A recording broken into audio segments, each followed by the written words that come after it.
Era um lugar de beleza estonteante e de uma indiferença brutal. Um Éden que não perdoava um único descuido.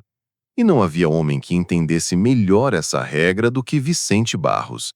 Ele não era apenas Vicente. Em Corumbá e nas fazendas que se espalhavam pelas margens do rio Paraguai, ele era o Vicentão.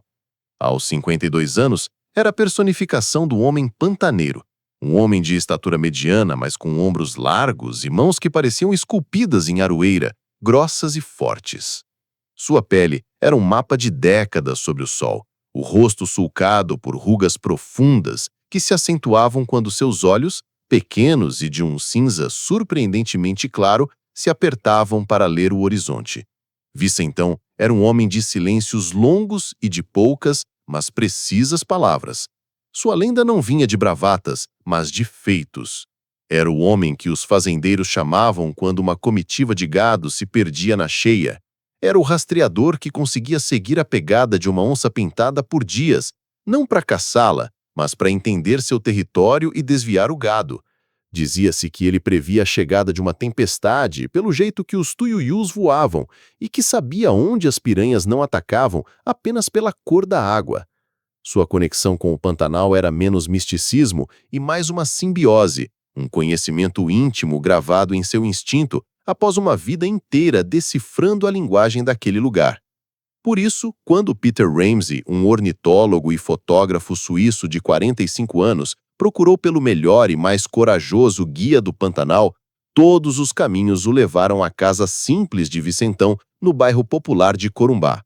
Ramsey não era um turista comum. Era um explorador experiente, com expedições na Amazônia e na África em seu currículo.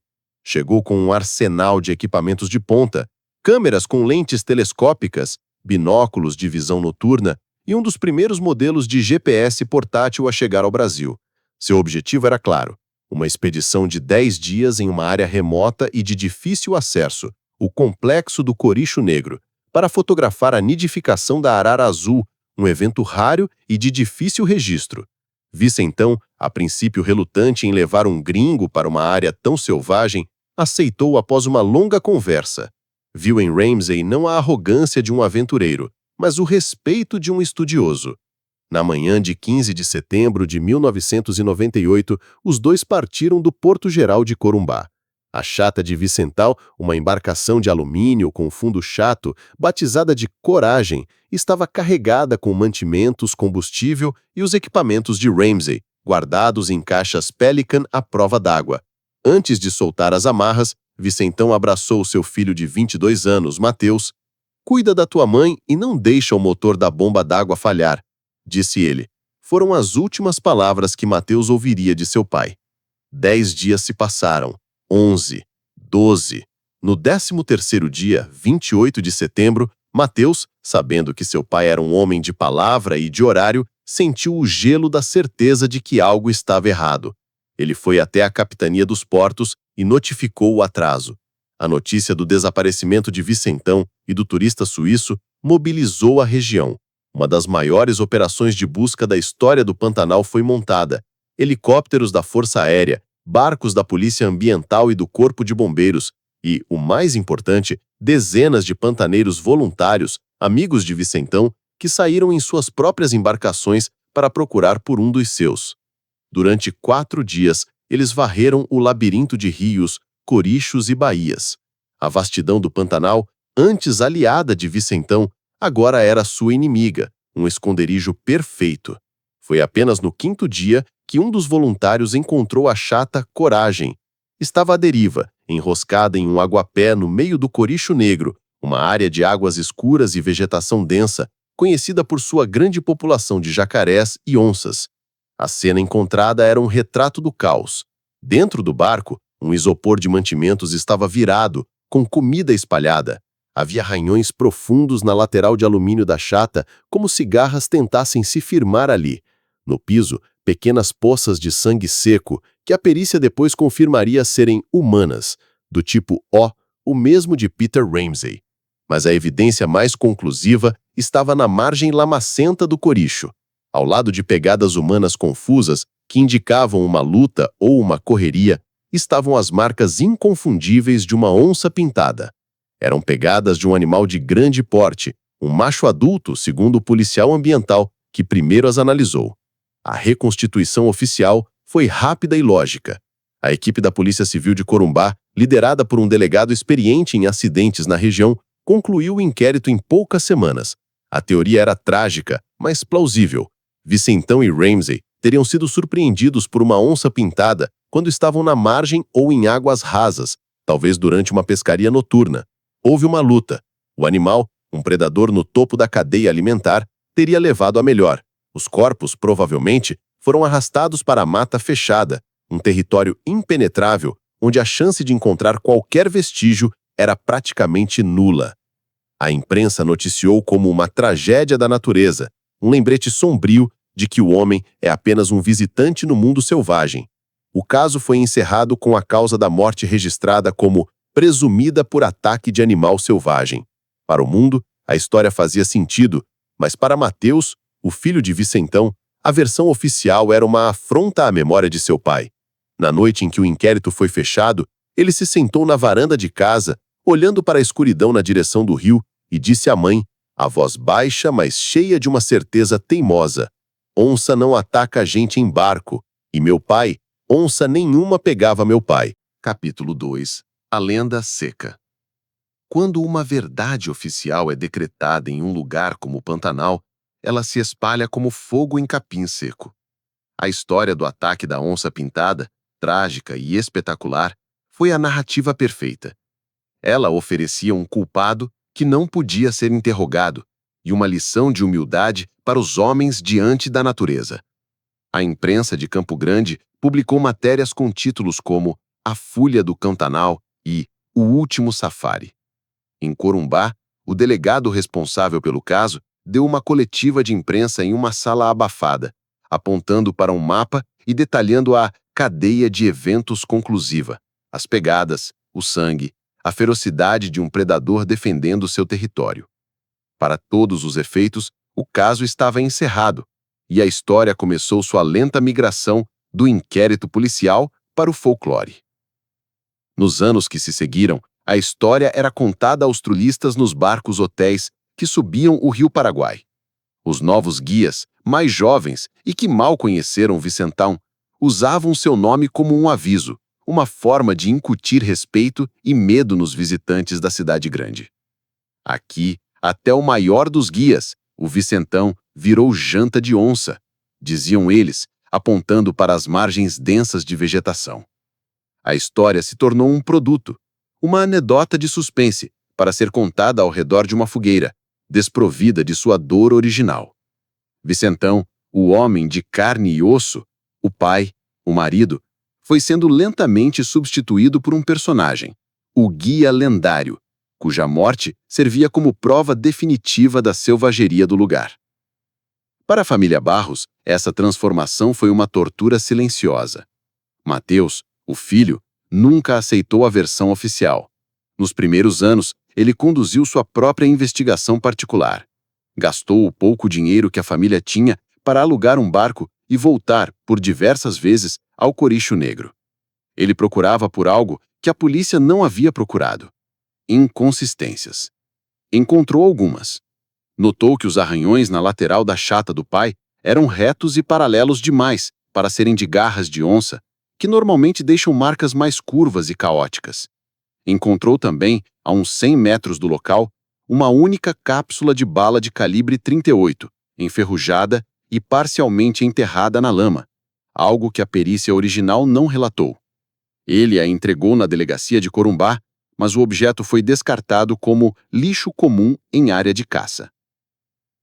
A viúva de Vicentão, Helena, mergulhou em um luto profundo, mas um luto de revolta.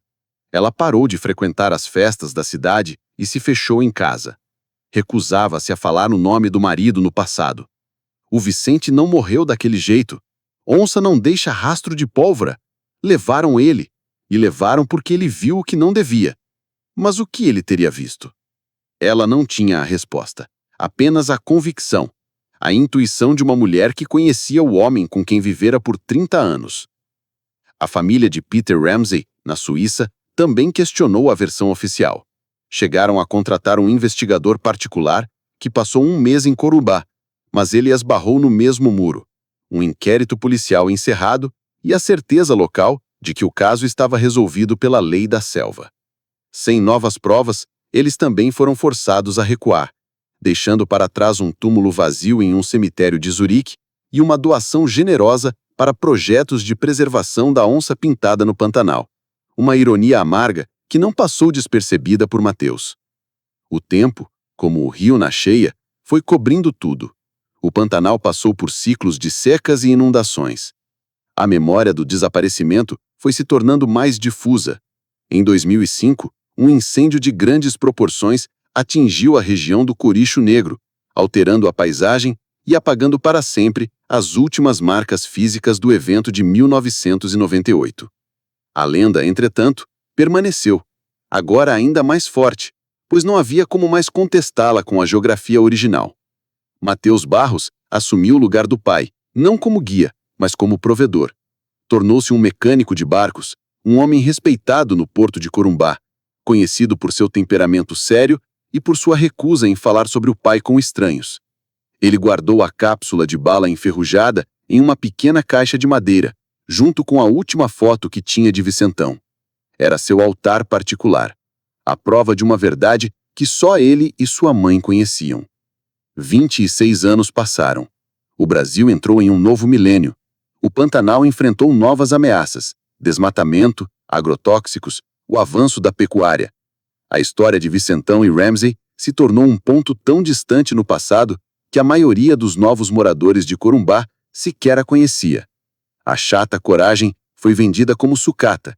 A casa dos Barros foi reformada. A dor da família se transformou em uma cicatriz discreta, que só doía em dias específicos, como no aniversário do pai, ou quando uma notícia na TV mostrava imagens do Coricho Negro. Para o mundo, a história estava seca, encerrada, uma lenda petrificada pelo tempo.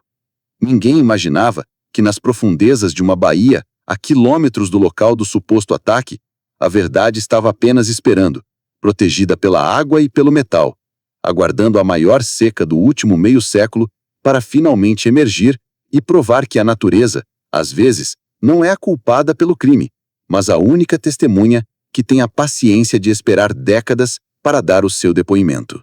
Capítulo 3. O mapa na lama. O ano de 2025 entrou para a história como o ano em que o Pantanal adoeceu. A combinação de um fenômeno climático Laninha particularmente intenso e o desmatamento crescente nas cabeceiras do rio Paraguai resultou na pior seca em mais de meio século. O pulso de água que anualmente inunda a planície falhou. Rios que eram artérias de vida se tornaram veias secas, e as baías, os lagos sazonais que serviam de berçário para peixes e refúgio para jacarés, evaporaram, deixando para trás vastas extensões de barro cinzento e rachado, que se pareciam com a pele de um animal pré-histórico. Para os fazendeiros e ribeirinhos, foi um desastre. Para a verdade, foi uma oportunidade. Em meados de agosto, no auge da estiagem, uma equipe de pesquisadores da Embrapa Pantanal, sediada em Corumbá, estava em uma expedição de campo em uma área remota, próxima à bacia do Coricho Negro. O objetivo era mapear o impacto da seca na flora e na fauna, um trabalho árduo e desolador. A equipe, liderada pela bióloga doutora Helena Monteiro, uma mulher de 40 anos que dedicara sua vida ao estudo daquele ecossistema, se movia com dificuldade pelo terreno irregular de uma baía completamente seca, um lugar que em 1998 estaria coberto por 2 metros de água. O sol era inclemente, e o chão uma armadilha de lama endurecida e afiada. Foi um dos estagiários de Helena, um jovem estudante de geologia chamado Fábio, que fez a descoberta. Ao atravessar uma parte mais baixa da baía, ele tropeçou em algo duro que se projetava do solo. A princípio pensou ser uma rocha ou um tronco petrificado. Mas a cor, um cinza escuro fosco, e o formato retangular não eram naturais. Intrigado, ele chamou a professora. Juntos, com as mãos e uma pequena pá de acampamento, eles começaram a cavar ao redor do objeto, removendo o barro duro e seco que o aprisionara por anos. O que emergiu da terra foi uma caixa retangular, de um plástico robusto, com fechos de metal corroídos, mas ainda firmes. Estava coberta por uma crosta de lodo seco e conchas de caramujos. Apesar da aparência, era inconfundível. Uma maleta de equipamentos da marca Pelican, famosa por sua resistência e por ser à prova d'água. Doutora Helena sentiu um arrepio. Sabia que aquele tipo de equipamento era caro e usado por fotógrafos de natureza e pesquisadores estrangeiros. E lembrava vagamente da lenda de um guia e um turista suíço que haviam sumido naquela mesma região, décadas atrás. Com grande esforço, eles conseguiram abrir os fechos. O selo de borracha interno, embora ressecado, havia cumprido sua função. Dentro da maleta, em um ninho de espuma customizada, repousavam em um estado de conservação quase perfeito uma câmera fotográfica Canon EOS-1 com uma lente teleobjetiva acoplada e, em um compartimento ao lado, um aparelho de GPS portátil da marca Garmin. Um dos primeiros modelos com tela de cristal líquido, um objeto de alta tecnologia para o final dos anos 90. A descoberta foi imediatamente comunicada por rádio via satélite à sede da Embrapa Pantanal e à Polícia Federal em Corumbá. A menção ao turista suíço e ao ano de 1998 fez com que o delegado de plantão, ao consultar os arquivos, imediatamente conectasse a descoberta ao caso arquivado de Vicente Barros e Peter Ramsey. Uma equipe da PF foi enviada por helicóptero no dia seguinte. A maleta e seu conteúdo foram levados para o laboratório de perícia da PF em Campo Grande. O desafio era extrair os dados de dispositivos com mais de um quarto de século. O cartão de memória da câmera, um modelo antigo de compact flash, com míseros 16 megabytes de capacidade, foi o primeiro a ser analisado. As fotos estavam intactas. As primeiras imagens eram exatamente o que se esperava. Registros espetaculares da avifauna pantaneira. Tuiuius em voo, um ninhal de garças, o olhar atento de um gavião real. Peter Ramsey era, de fato, um fotógrafo excepcional. Mas entre as últimas 20 fotos, o tema mudou. As imagens tornaram-se mais discretas, tiradas de longe, com a lente teleobjetiva no máximo de seu alcance. Não eram de pássaros, eram de uma fazenda, uma sede simples, um curral e, o mais importante, uma pista de pouso de terra perfeitamente demarcada no meio do nada. Em uma das fotos, um avião monomotor, um Cessna, estava parado ao lado de um galpão. Em outra, homens descarregavam caixas da aeronave.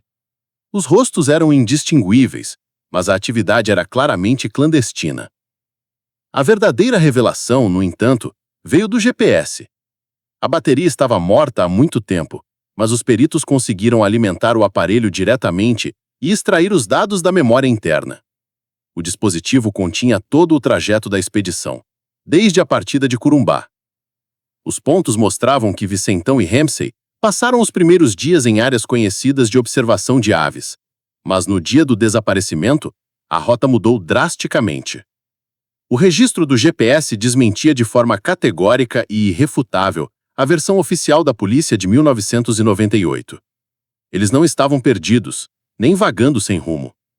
O último trajeto, registrado na tarde de 26 de setembro de 1998, era uma linha reta, um curso deliberado e preciso que os levou do último acampamento conhecido até as coordenadas exatas da fazenda com a pista de pouso clandestina que Ramsey havia fotografado.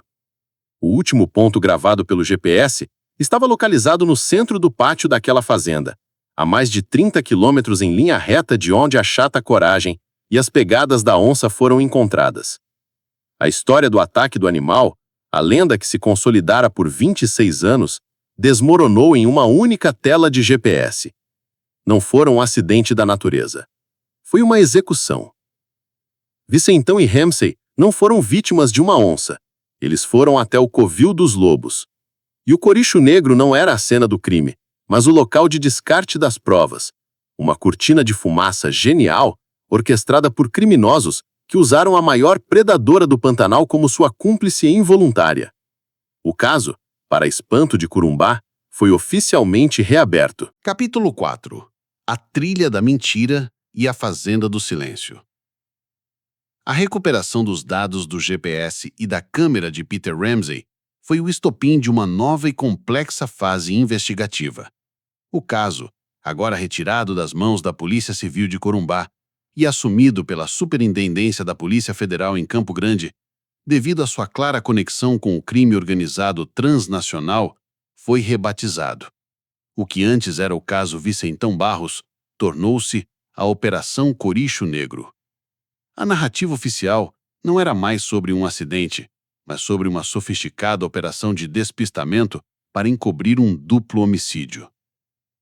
A primeira tarefa da equipe da PF, liderada pelo delegado federal Matias Lacerda, um homem conhecido por sua obstinação em casos arquivados, foi identificar a misteriosa fazenda com a pista de pouso clandestina, cujas coordenadas exatas estavam agora salvas em um pendrive no centro da mesa de investigações. O cruzamento dos pontos do GPS, com imagens de satélite e registros de imóveis rurais do INCRA, revelou o nome do lugar: Fazenda Descalvado. Uma propriedade de mais de 15.000 hectares, situada em uma das áreas mais isoladas do Pantanal, um labirinto de corichos, baías e matas de difícil acesso, a mais de 80 quilômetros por rio de qualquer centro urbano. Ao investigar a história da propriedade, os policiais descobriram uma teia de ilegalidades. A fazenda, oficialmente registrada como uma propriedade de criação de gado, tivera uma sucessão de donos fantasmas entre o final dos anos 80 e o início dos anos 2000. Eram nomes que não existiam em nenhum outro registro, CPFs falsos, endereços que levavam a terrenos baldios. Na prática, a Descalvado era uma propriedade sem dono, um ponto cego no mapa legal do país. Lacerda e sua equipe, então, mergulharam nos arquivos de inteligência da própria PF e da antiga Polícia de Fronteiras. E lá, em relatórios amarelados e esquecidos, o nome da fazenda apareceu. Desde o início dos anos 90, a Fazenda Descalvado era citada em informes como um possível ponto de apoio logístico para o narcotráfico. Sua localização era estrategicamente perfeita, isolada, de difícil acesso por terra, mas com uma pista de pouso capaz de receber monomotores e com fácil escoamento fluvial para a fronteira com a Bolívia e o Paraguai. Era, suspeitava-se, um entreposto, um lugar onde a pasta base de cocaína, vinda dos Andes, era descarregada de aviões e depois distribuída em barcos rápidos que se perdiam na imensidão das águas. Apesar das suspeitas, a fazenda nunca havia sido alvo de uma operação. A dificuldade de acesso e a falta de provas concretas sempre foram os álibis perfeitos. Agora, com os dados do GPS de Ramsey, a PF tinha a primeira prova de que alguém estivera lá e nunca mais voltou. Com essa nova luz sobre a natureza da fazenda, a identidade de Peter Ramsey também foi reavaliada. Quem era de fato o rico ornitólogo suíço? O contato com a polícia suíça através da Interpol revelou uma verdade surpreendente. Peter Ramsey era, sim, um fotógrafo e biólogo de renome, mas essa era apenas uma de suas facetas. Ele era também um aclamado jornalista investigativo freelancer, que publicava sob um pseudônimo em um consórcio de jornais europeus. Sua especialidade era a infiltração em redes de crime organizado que usavam a degradação ambiental como fachada para suas operações. Madeireiras ilegais na Indonésia, mineração de diamantes de sangue na África e, em seu último projeto, a Rota Branca, o corredor de cocaína que ligava a Bolívia ao Brasil através do Pantanal. Sua expedição para fotografar aves raras era o disfarce perfeito. Seus equipamentos de alta tecnologia não eram apenas para registrar a natureza, mas para documentar as atividades clandestinas. As fotos da pista de pouso não foram um acidente, foram o objetivo da viagem. Ramsey estava no Pantanal para colher a prova final para uma série de reportagens que prometia expor as conexões entre o cartel boliviano e poderosos fazendeiros e políticos brasileiros. Ele sabia dos riscos. Em um e-mail criptografado enviado a seu editor semanas antes da viagem, ele escreveu: "O lugar é mais perigoso do que eu imaginava. A corrupção aqui é como a água na cheia. Está em toda parte. Preciso de um guia local que seja absolutamente limpo. Encontrei um homem, um tal de Barros. Dizem que ele é o único que não tem preço." Aquelas palavras, lidas pelo delegado Lacerda para Mateus na sala da delegacia em Corumbá, foram uma revelação. Vicentão não fora uma vítima colateral. não fora enganado. Ele sabia. Ele aceitou a missão. Seu conhecimento do Pantanal não foi usado para encontrar pássaros, mas sim para navegar em um campo minado de perigos humanos, para levar Ramsey ao coração da operação criminosa. A teimosia do seu pai, sua integridade quase mítica, fazia agora um sentido trágico e heróico. Ele não se vendeu, não se curvou, e por isso pagou o preço máximo. A reconstituição dos eventos, agora, era terrivelmente clara. Vicentão e Ramsey, na sua expedição, usaram a observação de aves como pretexto para se aproximar e documentar a operação na fazenda Descalvado. O GPS e a câmera eram suas ferramentas de trabalho. Mas algo deu errado. Foram descobertos. Talvez um vigia os tenha visto. Talvez a aproximação deles tenha sido notada. Foram capturados, levados para a sede da fazenda, o último ponto registrado no GPS, e lá, executados. O que se seguiu foi uma demonstração de genialidade criminosa. Os assassinos não apenas se livraram dos corpos, provavelmente jogados nas águas cheias de jacarés e piranhas, eles construíram uma cena de crime alternativa e perfeita. Levaram a chata de Vicentão para o Coricho Negro, um local a dezenas de quilômetros da fazenda. Reviraram o barco, usaram o sangue de uma das vítimas para criar as manchas e, o toque final, simularam as pegadas de uma onça pintada na lama, um truque que qualquer pantaneiro experiente, como os capangas que trabalhavam para os cartéis, saberia fazer. Eles usaram a maior predadora do Pantanal como sua cúmplice silenciosa, contando com a preguiça da investigação e com o poder da lenda para que ninguém jamais fizesse as perguntas certas. A trilha da mentira, cuidadosamente construída em 1998, havia sido exposta. Mas a trilha que levaria aos assassinos estava 26 anos depois, completamente fria. Os donos fantasmas da fazenda eram irrastreáveis. Os traficantes daquela época estavam mortos, presos, ou eram agora idosos vivendo sob outras identidades. O delegado Lacerda sabia que tinha história do crime, mas não os criminosos. A sua única esperança era voltar ao ponto final do GPS, a Fazenda do Silêncio, e torcer para que a terra, assim como a Baía Seca, ainda guardasse algum vestígio que o tempo não conseguiu apagar. Capítulo 5. A Fazenda do Fim do Mundo. A decisão de montar uma expedição à Fazenda Descalvado foi tomada em uma sala de crise na sede da Polícia Federal em Campo Grande. O delegado Matias Lacerda, diante de um mapa de satélite que mostrava a propriedade como uma pequena cicatriz em um oceano verde, sabia que aquela não seria uma operação pericial comum.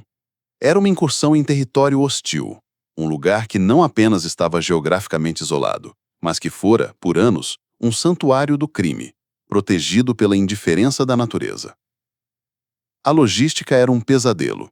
Foram necessárias 3 semanas de planejamento para coordenar o comboio de 3 helicópteros Bell H-1 emprestados da Força Aérea e 4 lanchas de patrulha fluvial que subiriam o Rio Paraguai para dar apoio. A bordo, uma equipe de elite. 12 agentes do Comando de Operações Táticas, 4 peritos criminais especializados em arqueologia forense e georradar e um convidado civil, Matheus Barros. A presença de Matheus foi uma decisão controversa, mas Lacerda insistiu. Ele não está aqui apenas como filho da vítima, argumentou o delegado a seus superiores. Ele é a memória viva do homem que conhecia este chão. O instinto dele vale mais do que qualquer mapa. A partida, na madrugada de 10 de outubro de 2025, de uma base aérea em Corumbá, tinha a atmosfera de uma missão militar. Enquanto os helicópteros subiam, rasgando a névoa da manhã, Matheus olhava pela janela. O Pantanal se desdobrava abaixo dele, um tapete infinito de verde e água, uma paisagem de beleza tão avassaladora que tornava a ideia de um crime humano quase um sacrilégio. Ele sentia uma mistura de pavor e determinação. Estava voltando à região que lhe roubara o pai, não mais como o jovem desesperado que procurava um corpo, mas como um homem de 49 anos que vinha para desenterrar uma verdade. Após uma hora de voo, os helicópteros pousaram em uma clareira precariamente aberta pela equipe de apoio. O bafo quente e úmido do pântano os envolveu instantaneamente. O som era ensurdecedor. Um coro de milhões de insetos, pássaros e sapos. Mas quando as hélices pararam, um outro tipo de som tomou conta. Um silêncio pesado, denso. Um vácuo sonoro que parecia absorver a presença dos homens. Ao pisar naquele chão, Mateus soube. Aquele não era o silêncio vivo do Pantanal que seu pai lhe ensinara a amar. Era o silêncio de um cemitério. A sede da fazenda de Escalvado era ainda mais fantasmagórica do que as imagens de satélite sugeriam. A casa principal, com o telhado desabado, parecia um crânio com órbitas vazias. O reboco das paredes caíra, revelando os tijolos de adobe que se esfarelavam ao toque. Cipós grossos como braços subiam pelas janelas. Em uma parede mofada da varanda, um calendário de 1998, de uma revendedora de insumos agrícolas, estava congelado no mês de setembro, suas páginas amareladas presas pelo tempo. O lugar todo exalava um cheiro de mofo, de madeira podre e de algo mais. Algo indefinível e adocicado, o cheiro da própria decadência. A equipe pericial, com seus macacões brancos, parecia um grupo de astronautas explorando um planeta morto. Começaram o trabalho com o georradar, mapeando o pátio em uma grid metódica. As primeiras horas foram frustrantes, revelando apenas raízes e rochas. Enquanto isso, Lacerda e seus agentes focaram no galpão. As portas de metal, enferrujadas, estavam emperradas. Foram necessárias 2 alavancas e a força de 4 homens para abri-las com um rangido que ecoou na clareira como um grito. O interior era escuro e fétido. O primeiro perito a entrar encontrou por acaso a primeira perfuração de bala. Estava na altura do peito, em uma viga de madeira. "Temos uma aqui!" gritou ele. A partir daí, encontraram as outras 2 e os vestígios de sangue no chão. Ao cair da noite, a equipe preparou o luminol. Dentro do galpão, agora em breu total, um perito começou a borrifar o reagente. E então, a escuridão foi quebrada por uma luminescência azulada e fantasmagórica. O produto revelou não apenas as poças de sangue que haviam sido mal limpas no chão, mas também um grande arrasto, a marca de um corpo sendo puxado do centro do galpão até a porta dos fundos. Foi no segundo dia que a busca se moveu para os fundos da fazenda, seguindo o rastro indicado pelo luminol. Os cães farejadores, que até então pareciam confusos, começaram a ficar agitados, puxando as coleiras em direção a um amontoado de vegetação densa. Abrindo caminho com facões, os agentes encontraram a estrutura de tijolos, escondida e quase engolida pela mata. Era um incinerador artesanal, grande o suficiente para um homem. O trabalho de peneirar as cinzas foi lento e macabro. Primeiro vieram os ossos de animais, de capivaras e jacarés. Depois, os objetos metálicos que o fogo não conseguiu consumir.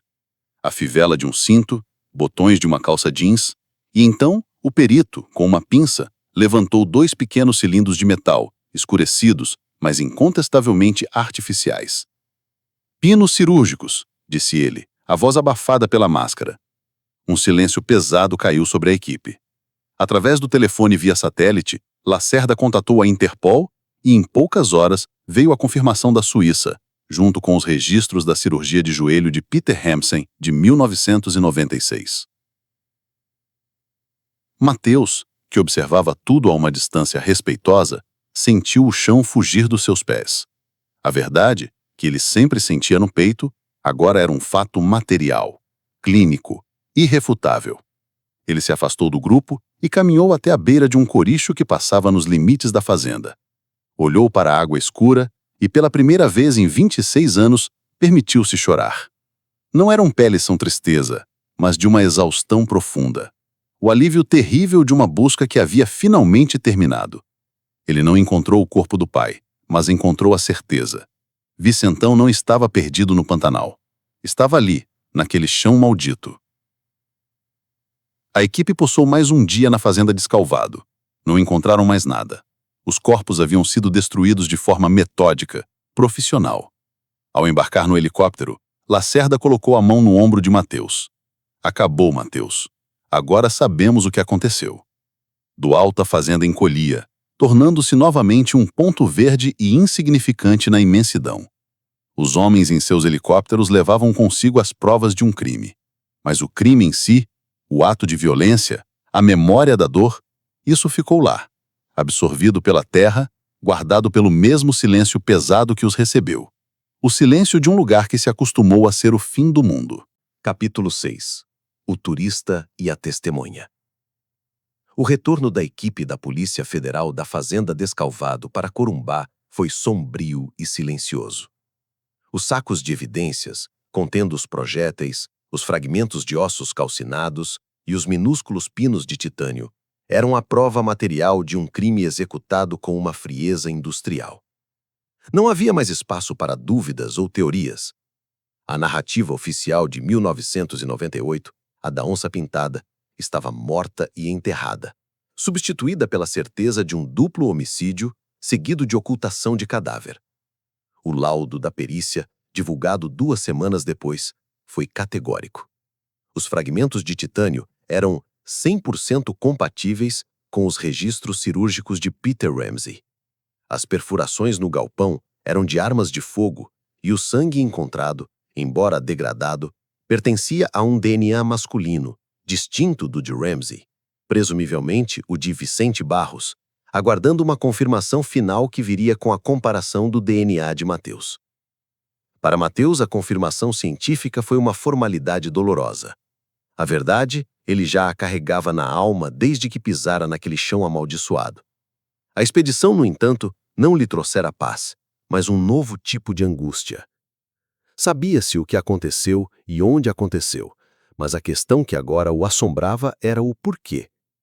Por que seu pai, um homem do mato, um guia que prezava pela segurança acima de tudo, se arriscaria a levar um cliente para o coração de um território sem lei?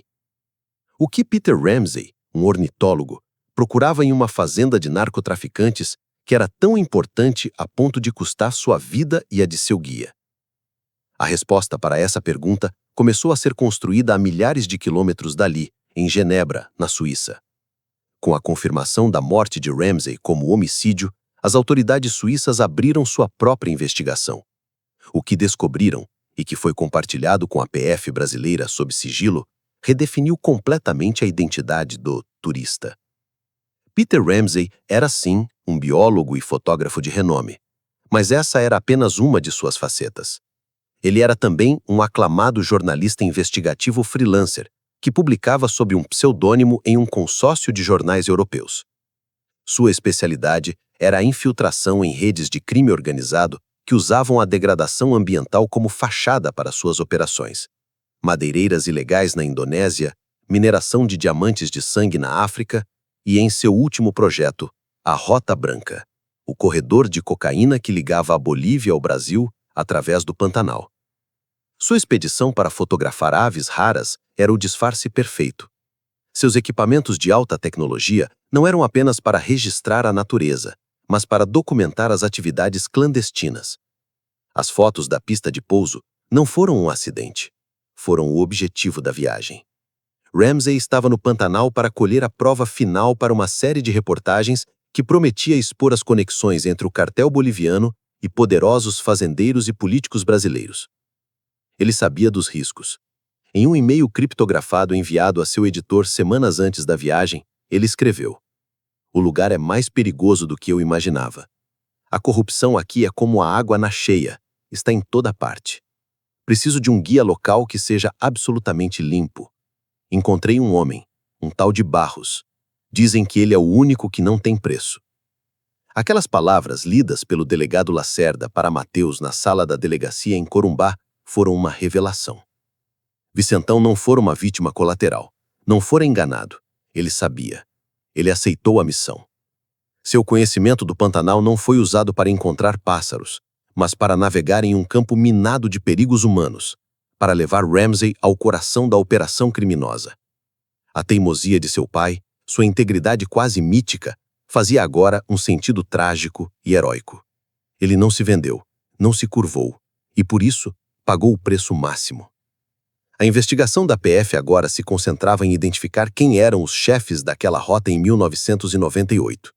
Os nomes dos proprietários fantasmas da fazenda Descalvado não levavam a lugar nenhum, mas ao cruzar dados de inteligência da época com processos arquivados, um nome emergiu. Um fazendeiro e político de Corumbá, falecido em 2010, que fora investigado por lavagem de dinheiro, mas cujo processo fora convenientemente arquivado por falta de provas. Seus capangas, homens conhecidos na região pela violência, eram os prováveis executores. Eram os homens que sabiam como forjar pegadas de onça, como fazer um corpo desaparecer, como impor o silêncio por meio do medo. A verdade, em sua totalidade, estava agora sobre a mesa de Lacerda. Um jornalista investigativo suíço e um guia pantaneiro incorruptível se uniram para expor uma rota de narcotráfico. Foram descobertos, sequestrados, levados a uma fazenda remota, executados e seus corpos destruídos. A cena do crime foi forjada com uma inteligência brutal, usando a própria natureza como álibi. E o segredo, por 26 anos, foi mantido não apenas pela vastidão do Pantanal, mas por uma rede de poder e corrupção que garantia a impunidade.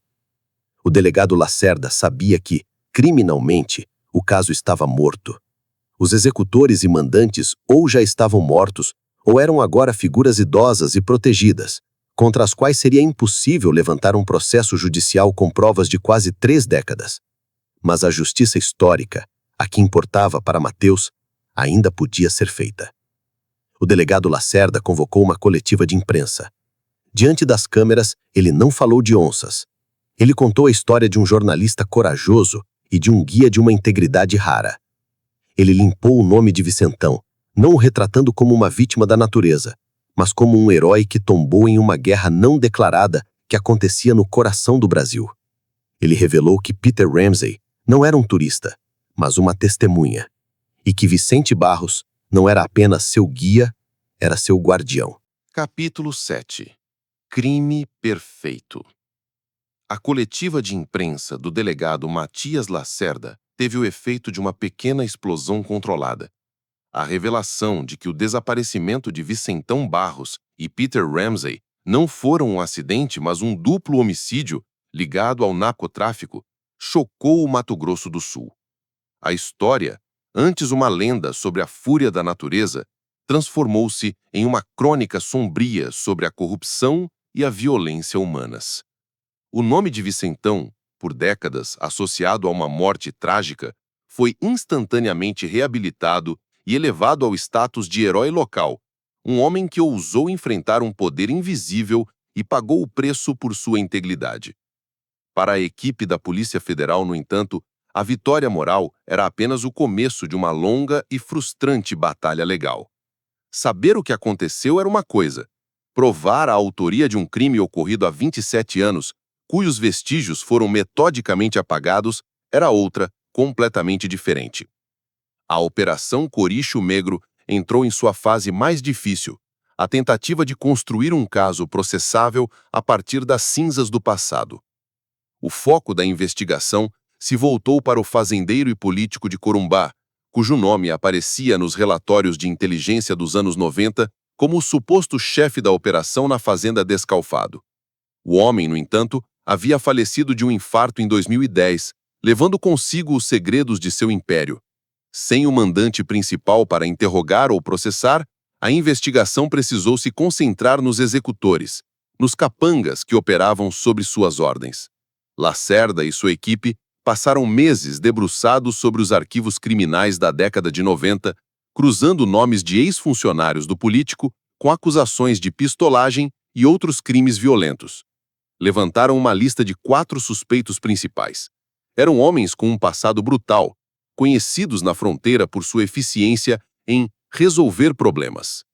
O destino desses homens, no entanto, parecia seguir um roteiro de queima de arquivo. Um deles morrera em uma suposta briga de bar em 2002.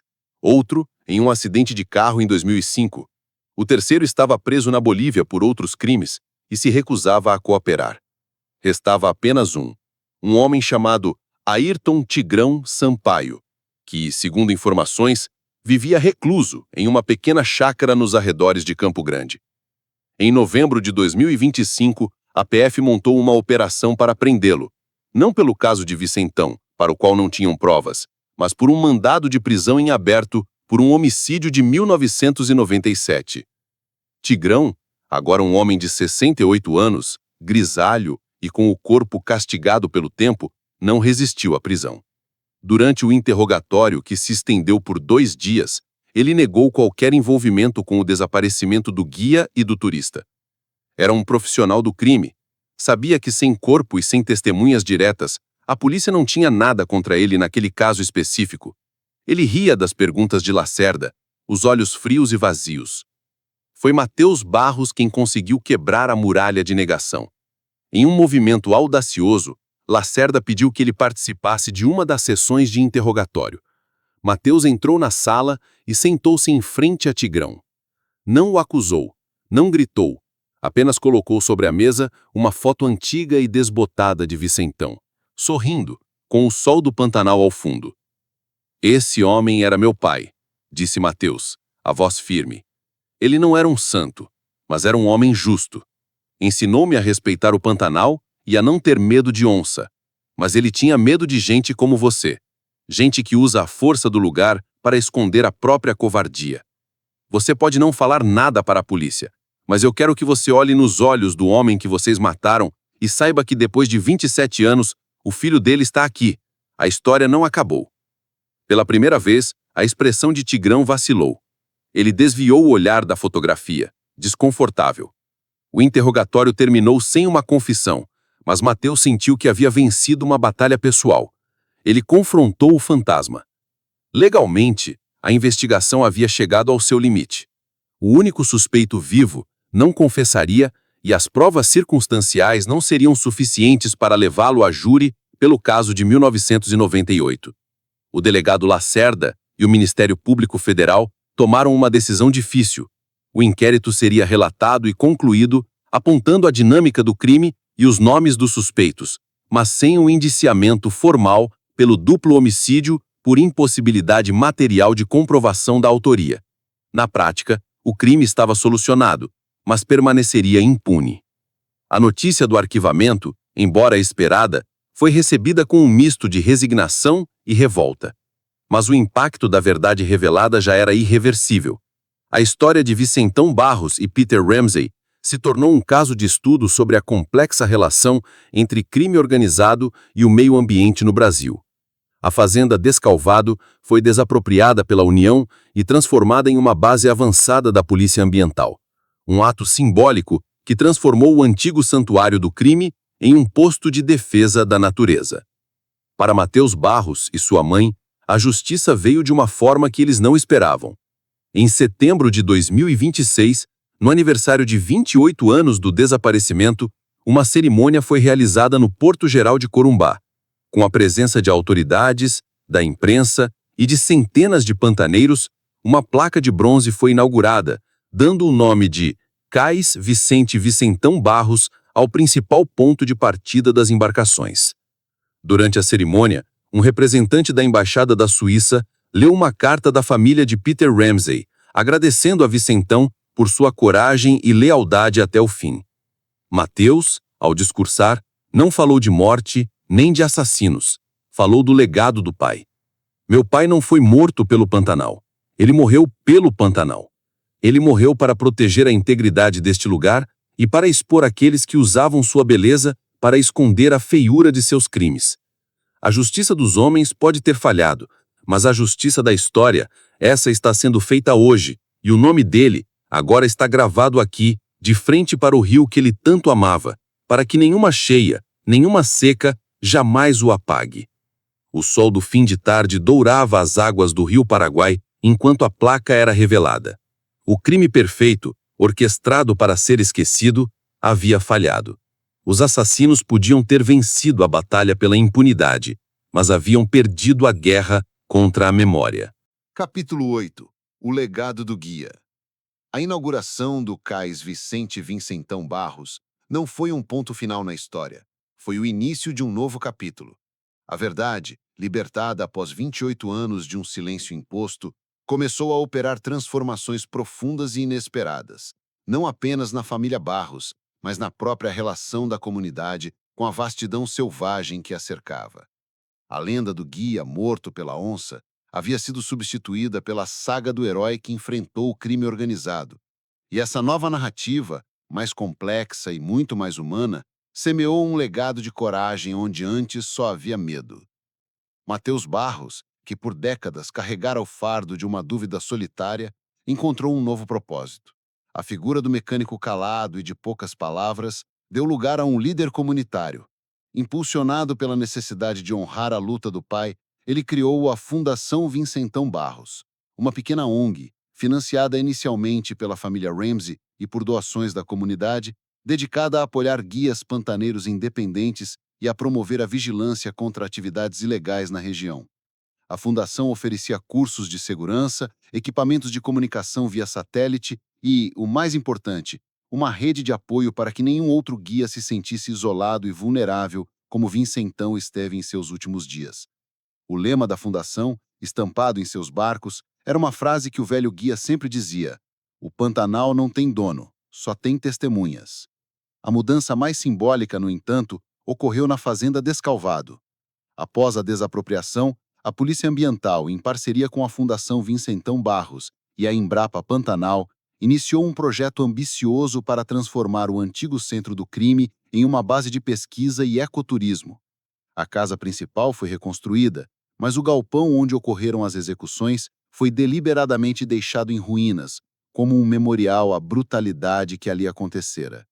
Uma placa, instalada na entrada, dizia: "Aqui, a ganância humana tentou silenciar o Pantanal. A natureza e a memória não permitiram." Durante os trabalhos de limpeza da propriedade, em 2027, uma última e comovente descoberta foi feita. Ao escavarem a área do incinerador para descontaminar o solo, os trabalhadores encontraram, a quase 2 metros de profundidade, algo que o fogo não destruiu completamente. Era uma pequena caixa de metal, do tipo que Vincentão usava para guardar seus apetrechos de pesca. Dentro, protegidos da umidade e do calor, havia um terço de madeira, a bússola de bolso que ganhara de seu pai e uma fotografia desbotada de Mateus, ainda criança, sorrindo em seu colo. Era como se, em seus últimos momentos, seu pai tivesse tentado salvar não a si mesmo, mas as memórias que o definiam. A caixa com os objetos foi entregue a Mateus em uma cerimônia privada. Ele a colocou em sua casa, ao lado da cápsula de bala que guardara por tantos anos. A prova da mentira e a prova da verdade, finalmente repousando juntas. A história da Operação Curicho Negro e a coragem de suas vítimas tiveram repercussão internacional. Em 2027, um consórcio de jornalismo investigativo, o mesmo para o qual Peter Ramsey trabalhava, lançou um documentário premiado, The Silence of the Pantanal. O filme usou as fotos de Ramsey, as reconstituições da PF e os depoimentos de Mateus e do delegado Lacerda para contar a história em detalhes. O impacto foi imenso. O governo brasileiro, pressionado, intensificou a fiscalização nas fronteiras e criou uma força-tarefa permanente de combate a crimes ambientais e ao narcotráfico na região. Ayrton Tigrão Sampaio, o único executor ainda vivo, morreu na prisão em 2028, vítima de uma doença pulmonar, sem jamais confessar o crime. Levou para o túmulo os detalhes finais daquela noite de setembro de 1998. Mas os detalhes já não importavam tanto. A estrutura de poder que ele servia fora exposta, e a verdade essencial, a da honra de Vincentão, havia sido restaurada. Mateus Barros continuou o trabalho de seu pai, não como guia, mas como guardião. Ele nunca mais pilotou um barco pelo Coricho Negro, mas dedicou sua vida a garantir que as águas do Pantanal fossem mais seguras para as futuras gerações. Sua mãe, Helena, faleceu em paz em 2030 e foi enterrada com a pequena foto do filho que estava na caixa de metal do marido, junto ao peito. Hoje, quem chega ao Cais Vicente Vincentão Barros, em Corumbá, não vê apenas o nome de um homem numa placa de bronze. Vê o símbolo de uma comunidade que reaprendeu a não ter medo. Os guias que partem daquele cais contam a história de Vincentão não como uma lenda de terror, mas como uma lição de integridade. A história de um homem que conhecia cada segredo do Pantanal, mas cujo maior legado foi o único segredo que ele se recusou a guardar. Em uma tarde de setembro, quase 30 anos após o desaparecimento, Mateus levou seu próprio neto, um menino de 8 anos chamado Vicente, para pescar no rio Paraguai. Enquanto o sol se punha, pintando o céu com as cores de um tuiuiu, o menino perguntou: "Vô, é verdade que o biso Vincentão falava com as onças?" Mateus sorriu, um sorriso cansado, mas sereno. "Não, meu filho", respondeu ele, ajeitando a isca no anzol. "Ele não falava com as onças. Ele era a voz do próprio Pantanal. E essa é uma voz que, mesmo quando tentam calar, sempre encontra um jeito de ser ouvida."